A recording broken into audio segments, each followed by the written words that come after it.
Today we have a very short lesson on some properties of limits. Some of these are going to sound kind of obvious, which is great. The only thing is we're going to need to know these facts for later in the year. They come up a lot. Start with a basic one. The limit of a constant. The limit of a constant, which we tend to use the letter k to stand for constant, as x approaches any value. Doesn't really matter what x value we're getting closer to. The limit of a constant is equal to that constant. One of the most obvious things I've ever said out loud.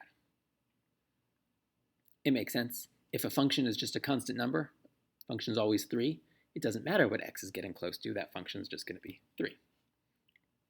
Slightly less obvious, but only slightly, is what we call the limit of x. The limit of x, as x approaches some number, is equal to that number. Again, that sounds pretty obvious. If we're talking about what x is getting close to as x gets close to a, well, I just said it, x is getting close to a. The next set is a tiny bit more complicated, though not crazy. We'll start with the first one, the limit of products. And so for this, the key here is to be able to translate what you're reading. That's the important part of this lesson. So I'll read it out loud. The limit of f of x times g of x as x approaches c is equal to the limit of f of x as x approaches c times the limit of g of x as x approaches c. And you might kind of see what happened there. The translation just describes what we're seeing. The left-hand expression, the first side of that equation, is the limit of a product.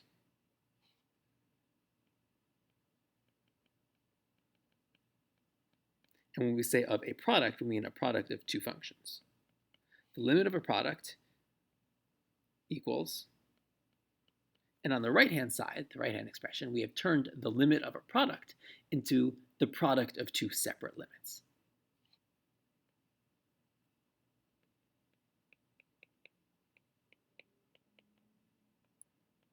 And some of you may remember this sort of language from Algebra 2. We learned the properties of logs, and we did a similar thing where we broke apart the language and translated it to an equation.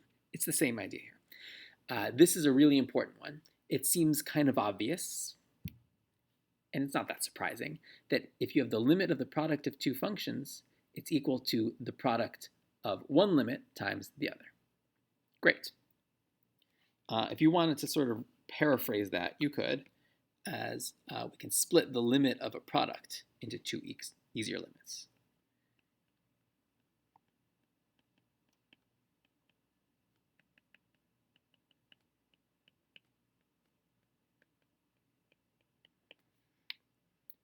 Okay, our next property on the list is the limit of sums, which is going to sound very similar because it's pretty much the same idea, just we're talking about sums instead of products. So this time I gave you the translation. The limit of a sum is equal to the sum of the limits. I want you to think before you see me write it down, how would you say that as a definition, as an equation? That's how we define properties in math, is with math statements. The limit of a sum, the limit of the sum, I'll use f of x and g of x again, but this time it's f of x plus g of x as x approaches some value c. Notice how sometimes we use c there, sometimes we use a. There's no rhyme or reason to it. You'll see them both. Well, the limit of the sum of two functions is equal to the sum of the limits.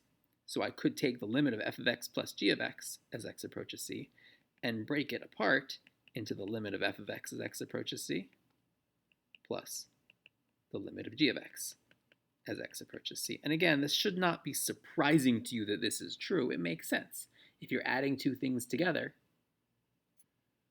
it shouldn't matter whether you take the limit before or after you do the addition, you'll end up with the same thing. By the way, when we say of sums, that also includes subtraction. plus or minus. Works both ways. And we would summarize it in the similar way. We can split up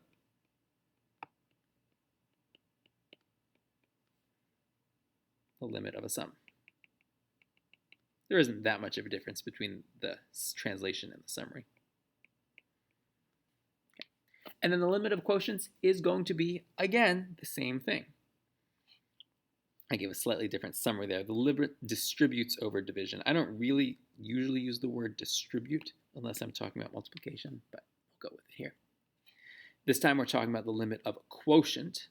So it's the limit of a quotient, f of x, divided by g of x,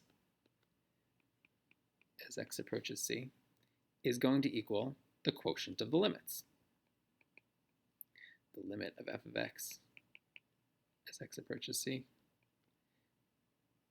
divided by the limit of g of x as x approaches c. There's an exception to this one, though, and this is important. This is only true if the limit of g of x, which is the one in the denominator, as x approaches c, does not equal 0. If the limit of g of x as x approaches c equals 0, this isn't true anymore, which we saw last class. Sometimes we had to factor and cancel or rationalize the numerator. We saw all those strategies.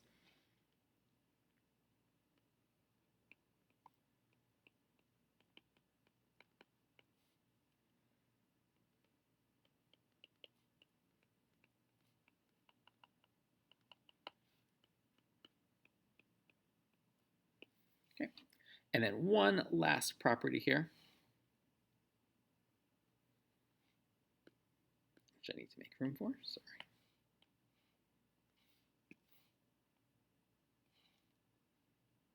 Is the limit of constant multiplication, and that's the limit of some constant times f of x as x approaches c. You can pull a constant out of a limit.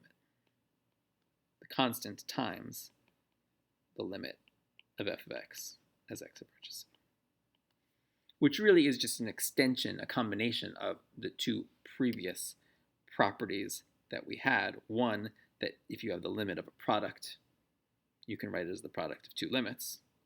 And two, if you have the limit of a constant, it's just equal to the constant.